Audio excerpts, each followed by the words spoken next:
What's up, guys? Welcome back to Newswave. So the other day, Nintendo made an interesting change to the Switch 2 with that Mario Kart World Bundle, which is also a product that retailers online have been having an absolute field day with, but we'll go over all of that here today. Also, we are going to be talking about reactions that have been blowing up online around sales data for Black Friday week, because it looks downright ugly for Xbox, really. There's no other way to say it here. And we also have the Game Awards this week. Of course, a lot of people are excited around some big game announcements and reveals, and now one certain fan base is extra excited because a tease may be pointing towards a new game or a returning game. All of that and more. Guys, if you enjoy these videos, make sure you hit that like button. Helps out a ton. And if you're new here to the Spawn Wave channel, make sure you subscribe down below. And of course, members for the channel do get Newswave early. If you would like to learn more about that, click the join button or link in the description down below.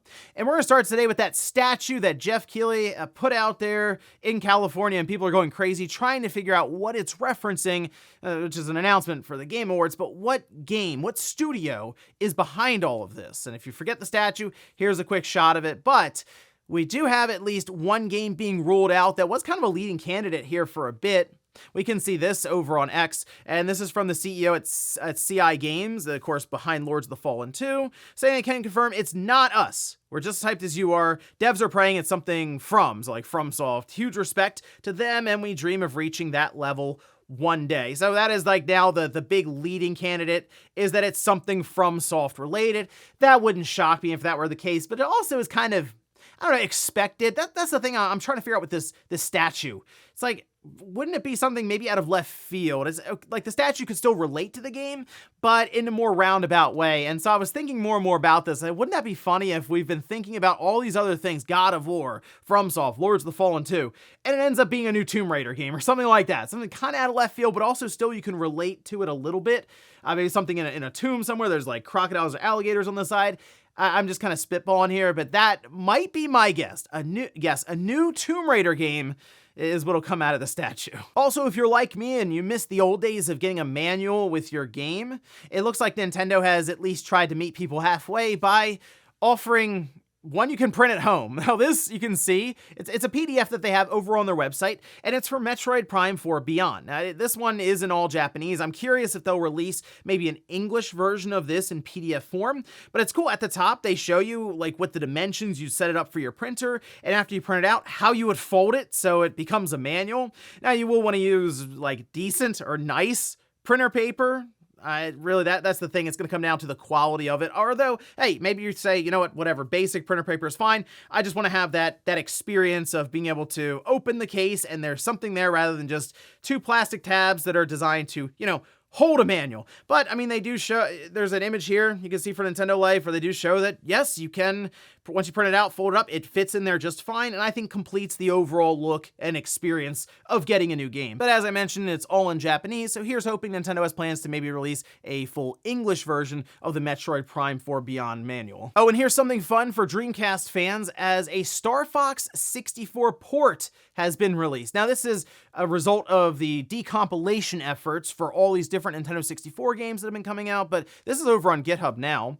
And so this is the port of the game, but it's very important to note, you will need your own Star Fox 64 ROM. So the idea of the decompilation is they're able to reverse engineer it, but they do not include any of the assets at all. You will have to have your own ROM, and like you can, I'm sure source it yourself, but once you have that ROM, it'll then be able to extract any of the assets. It can build the CDI or the file for your Dreamcast right then and there, and you're off and running. So it's pretty cool. I mean, they even have force feedback support that they've tested with some devices. They go over some of the controls, but I mean, awesome game just in general to see continue on in this way of interesting releases. So there you go. Star Fox 64, it's available now. You can download it. Just need to get your own N64 ROM to complete and then play it on your Dreamcast. And guys, with some of the quick news out of the way, let's get into the bigger stuff. Let's start right away with this Switch 2 Mario Kart World bundle that's been making the rounds online a lot because retailers have just knocked $50 off the thing, mostly online. So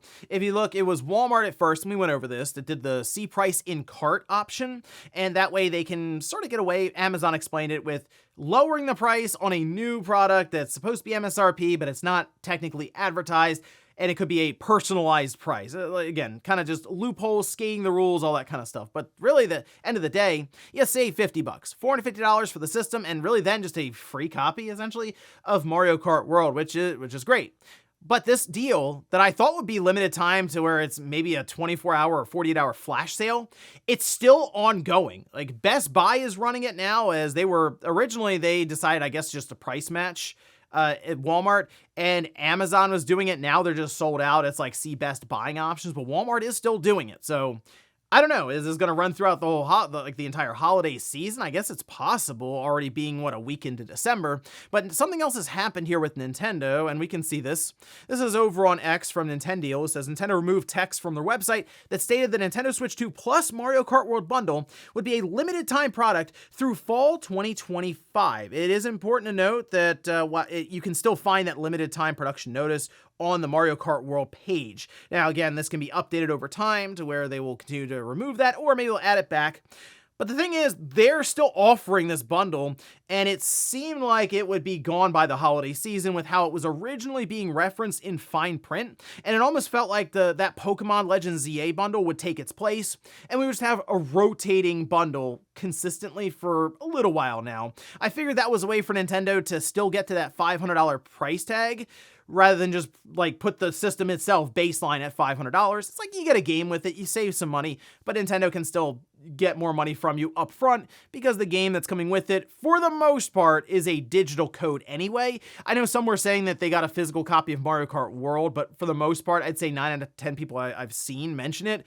It was a digital code, and of course that works in Nintendo's favor, immediately giving you experience redeeming a code, setting up your online account, and downloading the game from the eShop, so just getting you at least acclimated to how you will buy games from them. But the thing with this is I wonder if Mario Kart World, this bundle for Switch 2, is going to end up taking the place of what Nintendo did the entire run of the Switch 1 for Black Friday. Because if you remember, every year, except for I guess the first year, they did a bundle where it was Mario Kart 8 Deluxe with the Switch. I mean, they cycled through the newer Switch with the better battery and stuff. So like they've played around with that idea for 7 years, and it does make me wonder if what we're really seeing right now is kind of that, but now in like the first 6 months of the system's release, and next year you see it come back. So I do wonder if it will sort of go away, but then come right back anyway for next holiday season. And could this be something that Nintendo consistently even allow, like retailers just go, yeah, we're going to go ahead and drop this $50.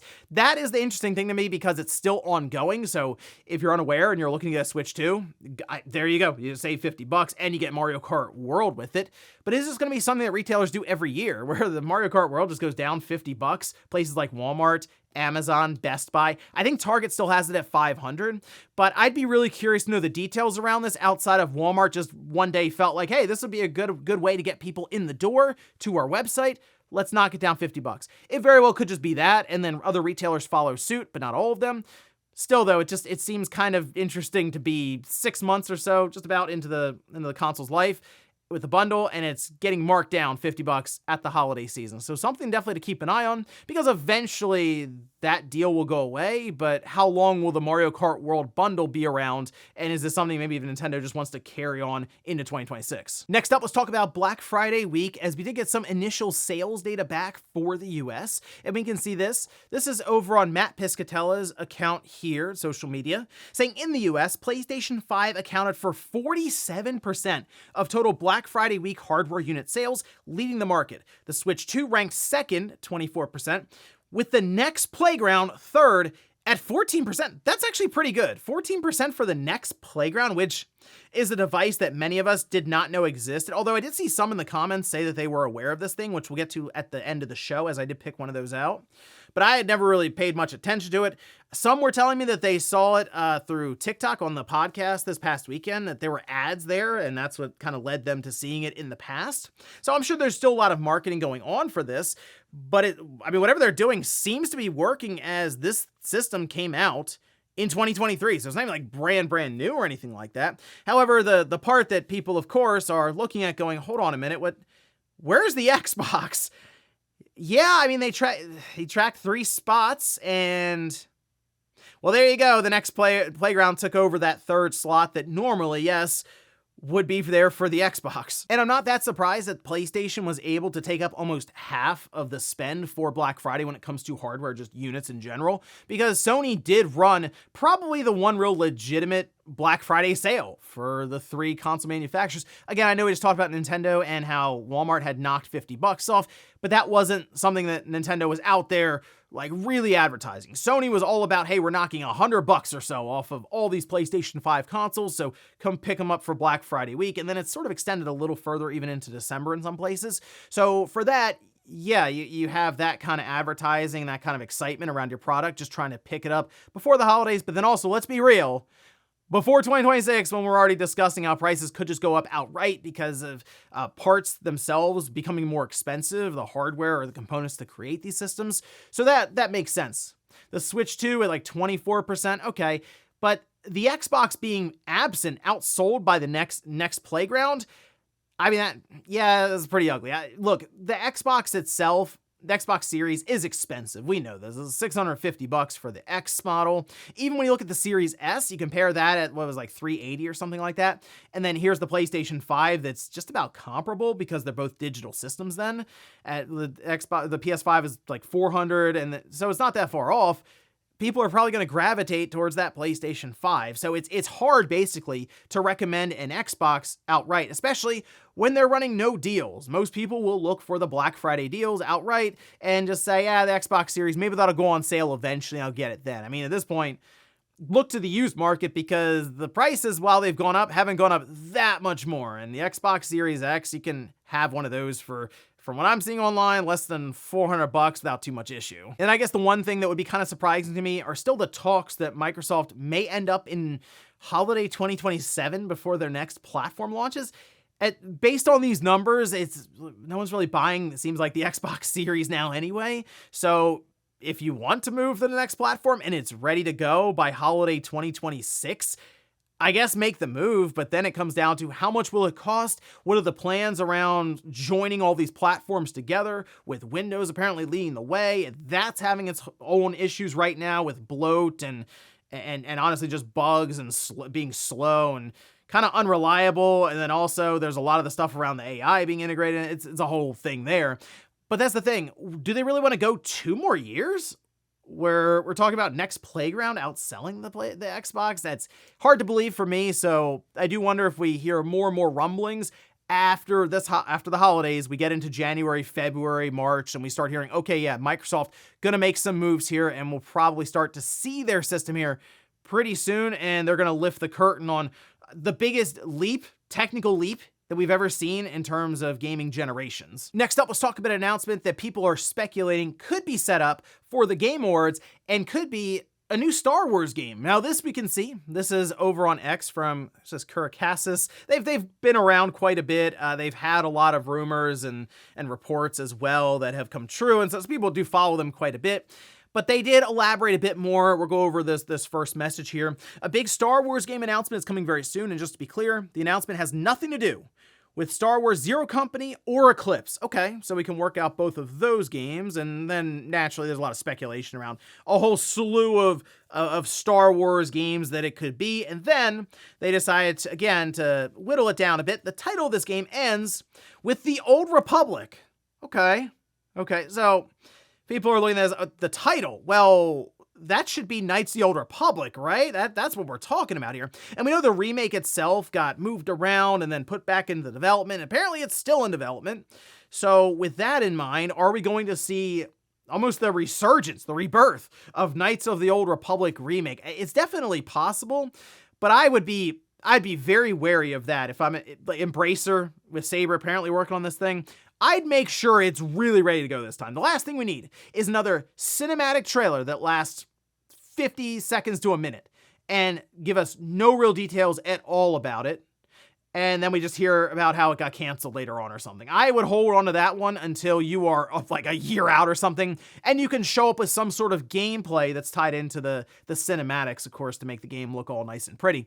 So with that in mind, I thought about this a bit more. There is that MMO, The Old Republic, that's been around forever. I mean, like, I can't believe it's still around. That's how long it's been around. It's been like more than a decade or something, right, for that one. So maybe it could be something to do with that, with The Old Republic, or maybe the Old Republic is like the subheading or tagline for the final Jedi game. So we have Jedi Fallen Order, Jedi Survivor. Is it possible to be Jedi the Old Republic? Something like that, right? And that would then wrap up the trilogy that we have running right now for Respawn. I mean, if you remember, Jedi Fallen Order was 2019, then Jedi Survivor was 4 years later in 2023. And I'm kind of thinking the third game then the trilogy would probably show up in 2027. So they could technically make the announcement at the Game Awards, we'll say this week, with the Jedi, the Old Republic, and it still comes out in first half of 2027 and makes it out, I mean, right at the end of this generation, sure, but in like that 4-year cycle they've been able to stick to from the Old Republic to Jedi Survivor and then maybe to Jedi the Old Republic. That's my guess, though. Let me know what your best guess is down in the comments for some sort of new Star Wars game that ends in the Old Republic. And in our last bit of news, let's circle back to that Mumbomania release that happened with Dreams on the PlayStation 4 and the PlayStation 5, where a person decided, you know what?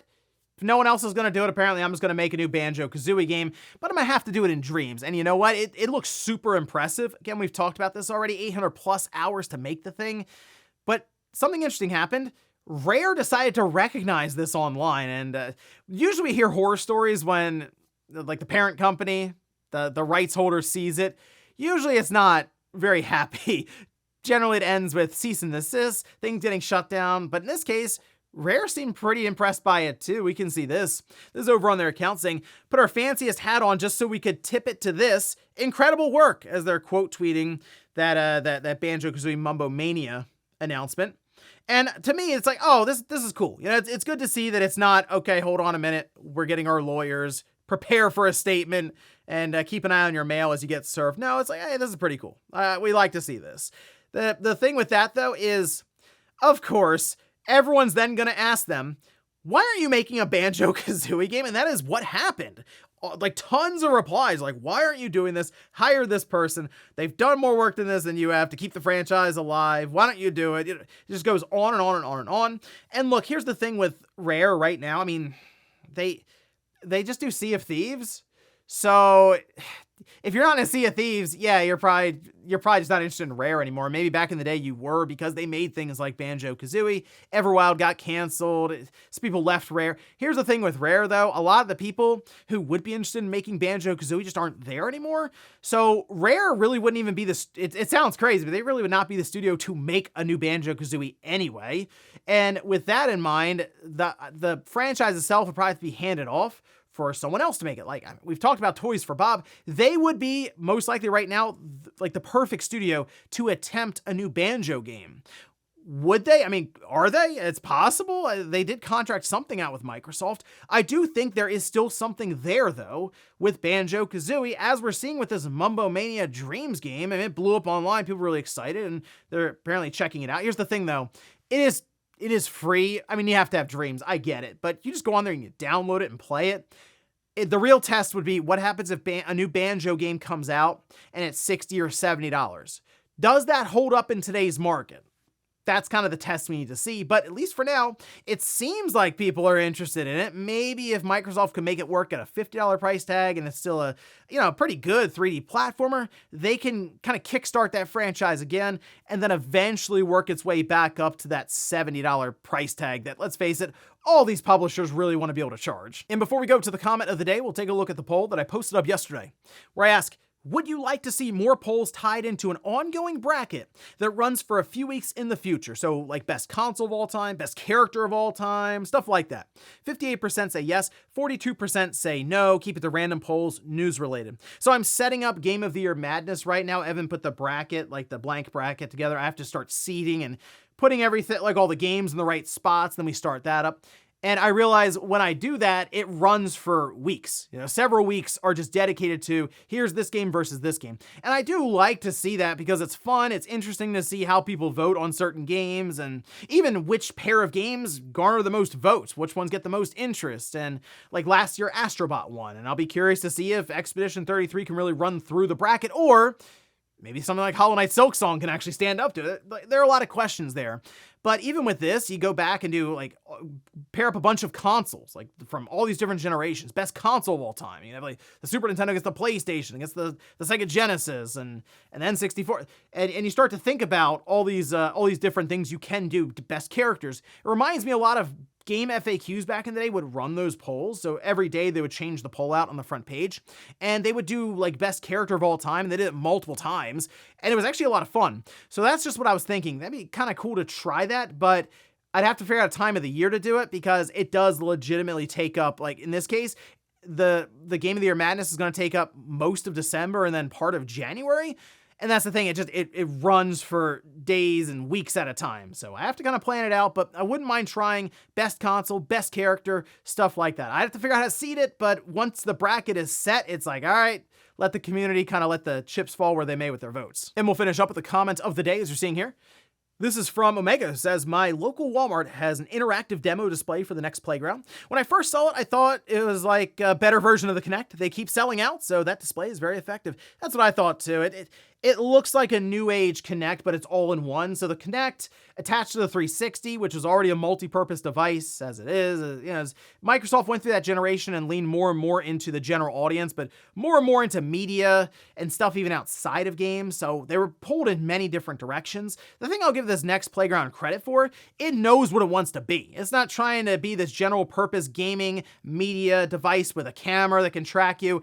It's like, hey, it's a box, the little cube that you put in front of your TV, and it's for like family time, right? Like you see the games that they offer that you don't need a controller, none of that. And so it's very easy, I guess, with the interactive side. You're mentioning a demo. You walk in front of it, you don't have to touch a controller that a lot of other people have walked by that day to touch and play games with. It's pretty straightforward. Everyone, for the most part, is going to look at that and go, okay, oh, tracks my hand. Now I can kind of go forward rather than which button do I press to go forward and back and how these sticks work. So that's the interesting thing about it. I don't know if it'll turn into the Wii. I assume it's not because it's been out for 2 years and I'm just now being educated on it, but it seems like it's at least getting some sort of footing here. So just something to keep in mind, or maybe it'll lead Microsoft astray again and they're like, oh, that's what we need. Kinect 3.0. This time, you don't even need the system. And ladies and gentlemen, that's going to do it here for Newswave. If you enjoyed this video, guys, hit that like button. If not, hit the dislike. Leave comments down below about everything we talked about here today. If you missed last week's Newswave, I'll leave it up here in a card. Or maybe you want to check out some of the changes that Sony quietly made for their DualSense V2 that just came out. I did an entire video breaking it down, showing how apparently it's getting just much better battery life. I'll leave that right below it. Thanks, guys, for watching, and I'll see you next time.